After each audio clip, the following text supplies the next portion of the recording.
Welcome. Welcome to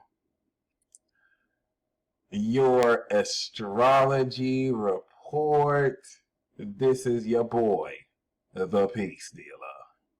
All right. Okay. Let's get it in. Oh, snap. Oh, snap. I see you're born 89.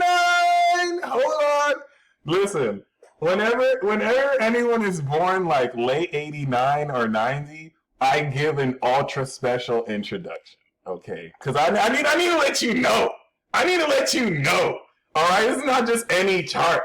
I need to let you know you GOAT Squad. Okay? So as you can see, you're Gemini rising, gangster. Okay, you got Jupiter in Cancer, gangster. You got your Moon in Leo, gangster. Okay, you got your Mars in Scorpio and Pluto, which is literally gangster. Like, you will kill a motherfucker. You will cut a bitch. Alright? I'll excuse my language.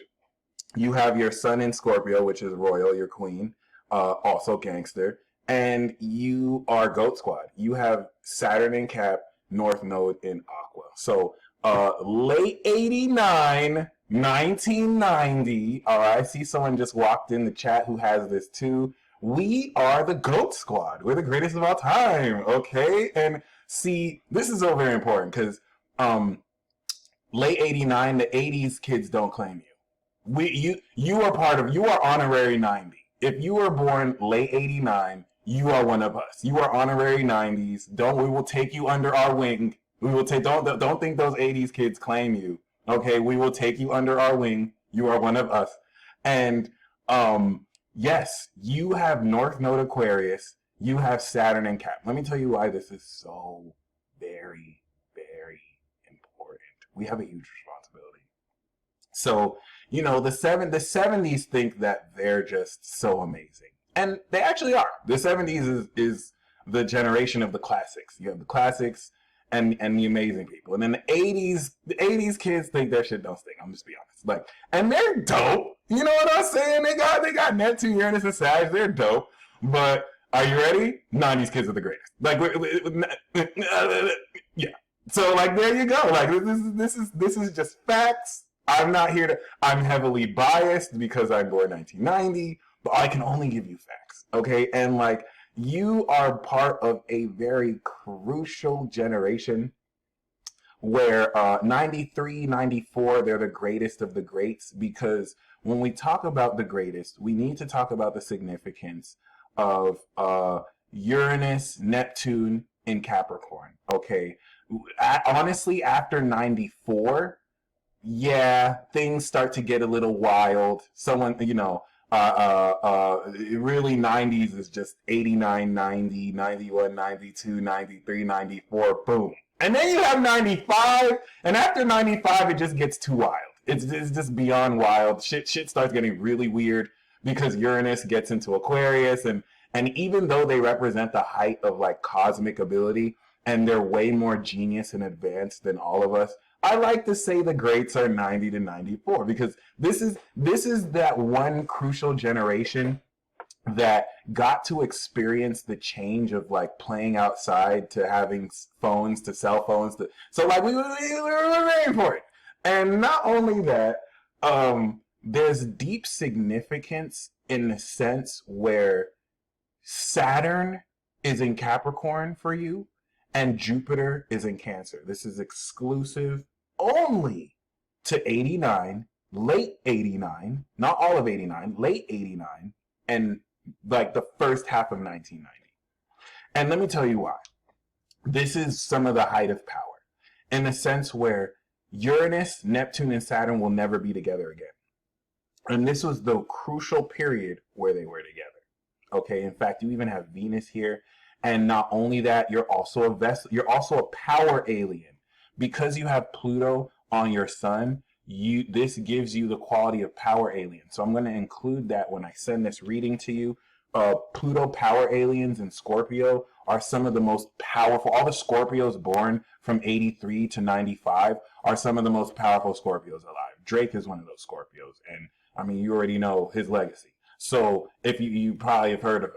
Right. So like this is very important because this grants you the ability to destroy that which isn't built on truth, understand the true nature of birth, sex, death, and power, generate energy and power. Okay. Literally levitate, integrate polarities, perform psychic surgery. This gives y'all X-ray vision. This is why y'all Scorpios hate everybody, because you see how fake everybody is. And it's disgusting to you because people will lie to you. Oh my God, and you're a Gemini rising? That's your superpower. No one can lie to you. No one can lie to you. So not only do you have angelic quality of personality, but like you're literally a living lie detector. Like no one can lie to you. In fact, not only can no one not lie to you, you have Mars on Pluto. So if you wanted them to die, all you have to do is just think it. And see, a lot of Scorpios have this ability, so people don't understand why Hillary Clinton gets away with killing all these people, and they're not asking or realizing she's a lordess of death. She's a Scorpio. Like, y'all got it like that. If y'all want people to disappear, they just disappear. I don't know how, but hey. But this is so very important because you represent a very important generation that doesn't only have Saturn in its dignity in Capricorn and Pluto in its dignity in Scorpio. All right, that's the height of power. Like you have right. You will never, like, it's the most powerful Saturn sign. You also have Jupiter in its exaltation opposite this in Cancer. So that means the height of power, and it's not just Saturn here. This is the Saturn return that instituted supernatural power. And now for the first time ever, it's returning. It's 30 years after, and it's returning. We're awakening and activating our psychic power like never before. And someone like you, Jessica, that has your sun on Pisces, is directly one of the 4 pillars from which all of us will awaken our power from. You are very much so an awakener, all right? Anyone with Pluto, especially on their sun, you directly transform people. You evoke intense feelings within others. And if they're not pure, they gotta go, okay, or get transformed. You destroy egos, okay? So this is very, very important outside of the alignment of integrity. But like the height of power that you exert with your work ethic and with your legacy in Capricorn is matched with the depth of feeling with Jupiter and Cancer. It's like having an ocean of power with no shore. Limitless power. This is the limitless power soul group. And so I want you to think of us being in the same incarnation plane. Saturn, your Saturn group, all right, is the people you incarnated into this plane with, which is very important, especially when you think of soulmates. If you're soulmates with someone in your Saturn group, you have the same karma. So like when Saturn was in Capricorn, the North Node was in Pisces. So all the, 88, all the Janae Eikos, the Big Seans, like they flew in out of non-material existence to material existence because Saturn rules material existence, okay? And we all flew in together. The North Node was in Pisces. Then what happened was the North Node changed into Aquarius and we changed our flight. We went to the connecting flight to North Node Aqua, and then you were in front of the plane. I was in back of the plane because I was born in 1990. You incarnated before me, and then eventually I incarnated. Boom. The next Saturn and Aquarius plane flew with North Node Cap, and the rest is history. So this is so very important because we're the only ones alive that have the ability to control the material realm, the astral realm, Neptune, and the causal realm, Uranus, at its highest power, period. Now, other people can do this for different reasons. We're not the only ones who can do this. Other people might have roundabout ways to do this, and other people have their own abilities. Everyone is talented, okay? But this is so very important because of the responsibility that we have as late 89, 90. And you harness all of this power directly through your heart. Bearing a Venus in Capricorn, and all this is in your 8th. So all this supernatural power applies in the ways you deal directly with other people, which is very, very, very important because when we take into account, okay, your 6th house status as a royal, pure queen in Scorpio with Pluto and Mars, I want to kind of denote the imagery of Pluto being this nuclear intensity that allows you to be aware of the psychological depth and purity of existence at the core of deep emotions, and Mars being the ability to act off of that. So you're deeply sexual, and not only are you deeply sexual, because I have Mars in Aries, so I'm sexual too, but in a more 1, 2, 3 pump. All right, I'm done. It's like I have very powerful sexual power, but my issue is sustaining it. Like before I can think about what I'm doing, oops, I already did it. 60 moons. So, you, on the other hand, will let that energy fester, simmer, build.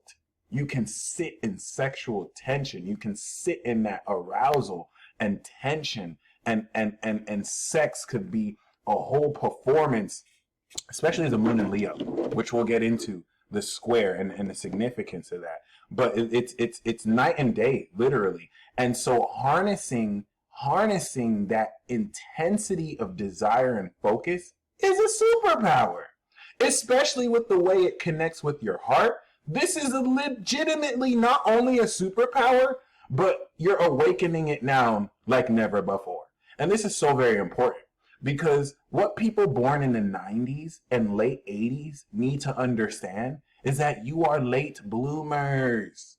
Everyone with Uranus and Neptune and Capricorn, especially Saturn past Capricorn, Aquarius, or Pisces, you will not come into success before 30. And this is what our lesson is. Because everyone born before us had no choice but to grow up quickly, but to get married quickly.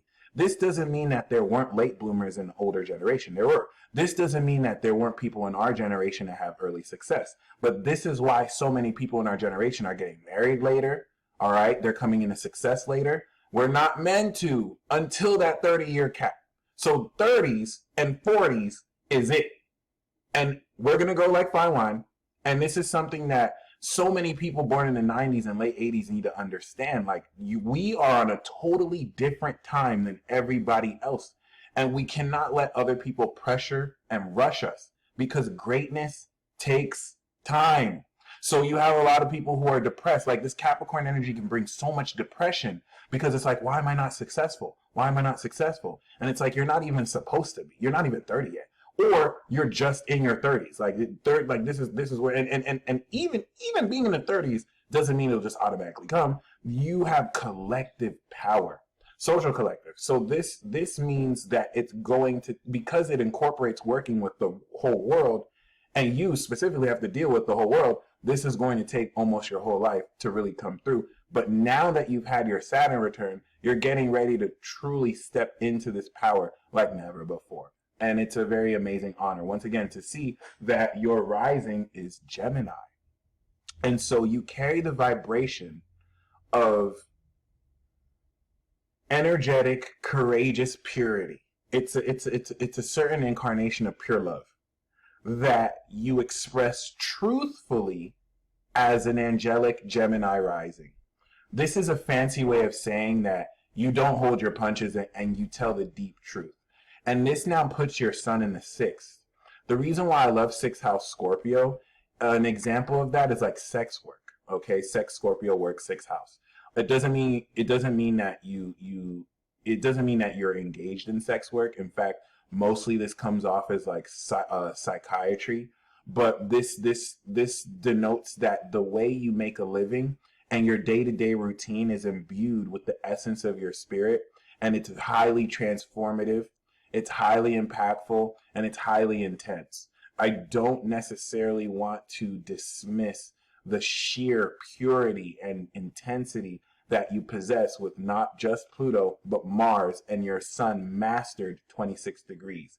So when we look at the square that this makes to Leo, the Leo moon is the infinite energy of soul that allows you not only to have great courage within and creativity to express and be receptive to your attitude, but with the presence of the South Node, this enables you to fulfill your destiny. You and I both have North Node next to the MC. And so even though your Saturn isn't retrograde, this gears you towards fame, Okay? You're destined to be famous. You're destined to be successful. You and me both. Okay? And this is very important because this is the North Node, some of us can kind of feel like, oh, fame is superficial. No, I don't care about the fame. No, no, no, no. You should. It's actually the most important thing we need to care about. Yeah, there's the money, but because you're so strong and because you have so much to offer, you need to be famous because people need to know you exist. Okay? And so you and I both have MC next to North Node, except I'm a Taurus rising, you're a Gemini rising. And so, whereas I'm meant to be more of a public figure with this, aligned with teaching, you are meant to be more so a teacher of knowledge. Okay?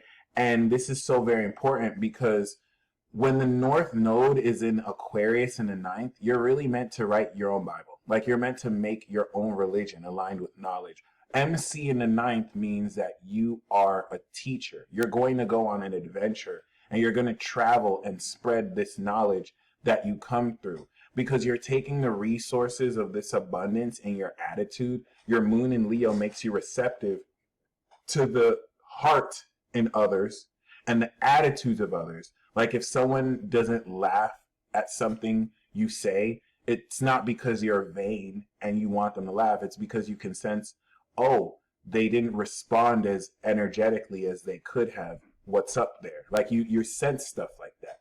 And then this squares, okay, Scorpio in the sense that clashes between the vibrant nature of your soul and the deep, intense nature of your spirit. And this is like clashing between heaven and hell or the sun and the underworld. This is definitely going to define how well you can submit this Leo courageous energy into the depths, like an exorcist of darkness. And this is what can make you be an exorcist or a massage therapist that, uses massage therapy as a cover for exorcism. Because you're not only directly aware of impurities and demons in other people, but you have the full authority to command them out of people like exorcists.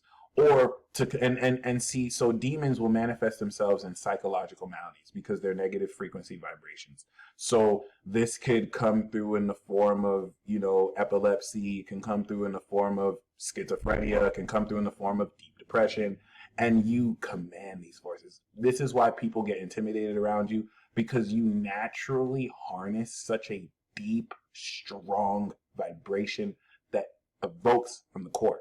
And your Mercury being in Sagittarius 1 degree allows you to communicate the meaning of experiences to people. You show people what they mean. And this is by uncovering the intense depth of their behavior. You psychoanalyze the behaviors of others based off of the truthful expression of your personality.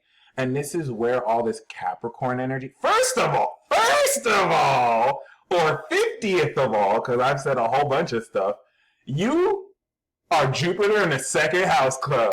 Oh, snap. When your Jupiter is in the second house, especially exalted, so out of all the Jupiter in the second houses, you have like the dopest second house Jupiter, you get money. You get money. Not only do you get money, you rich. You wealthy. Okay, and anytime you do anything in this life to secure comfort for others, it will get you paid. Paid. And this is what's going to really engender greater trust and integrity.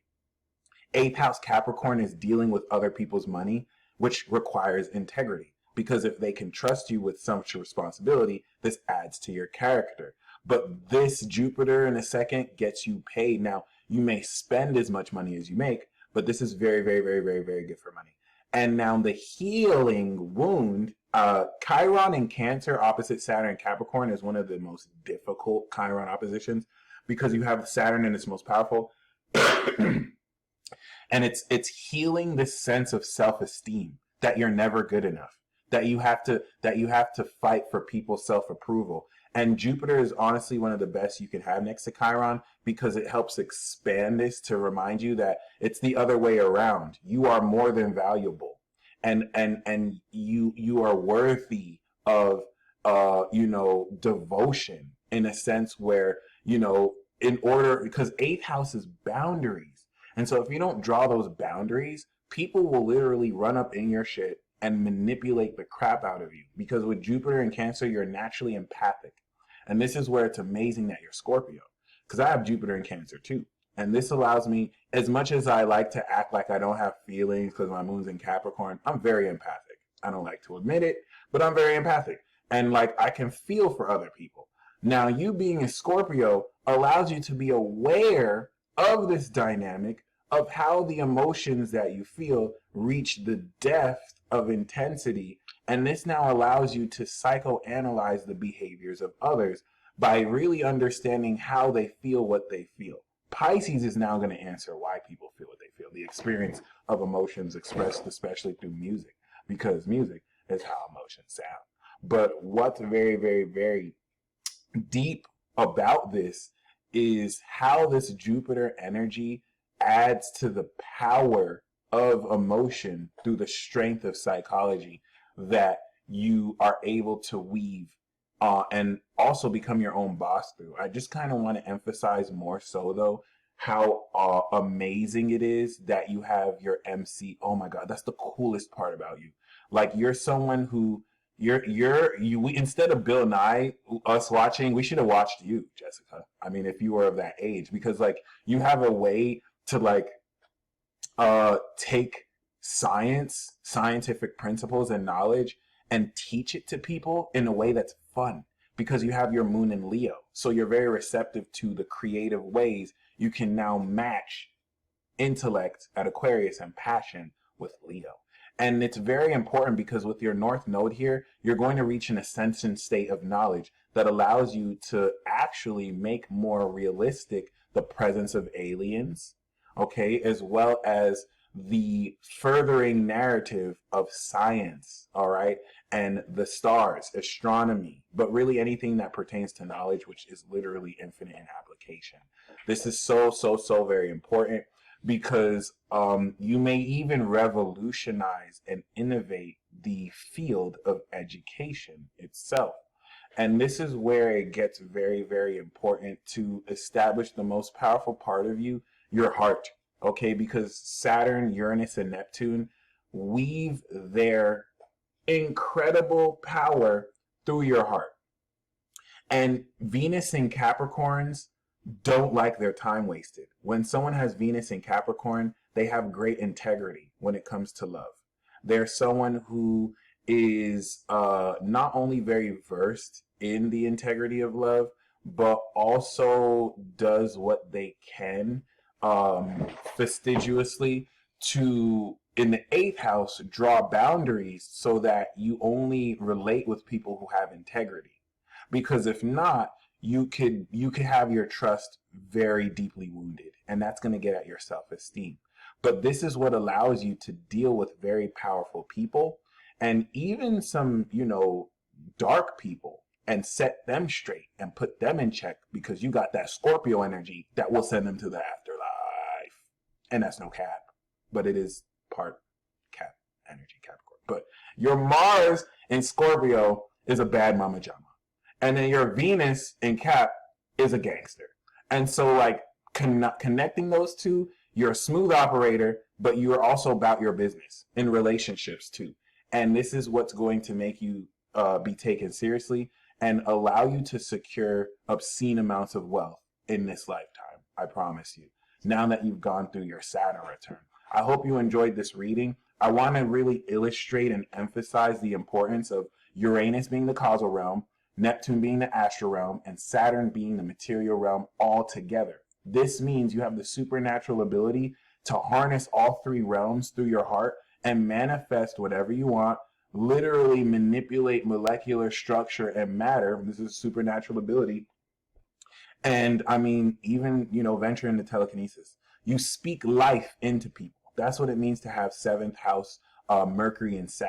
So your mind is more bigger picture focused, whereas Mercury and Gemini, the opposite Mercury, is more about, information and details, like this is that, this is that, this is that. Mercury and Sagittarius is going to be like, this is what this means. And it's a higher philosophical energy that borders on infinite because it has infinite applications, as opposed to being like specific on this is what it is. So other than that, I hope you really enjoyed this reading. You're going to have the most karmic difficulty in relationships because a lot of people don't have integrity and a lot of people are full of shit.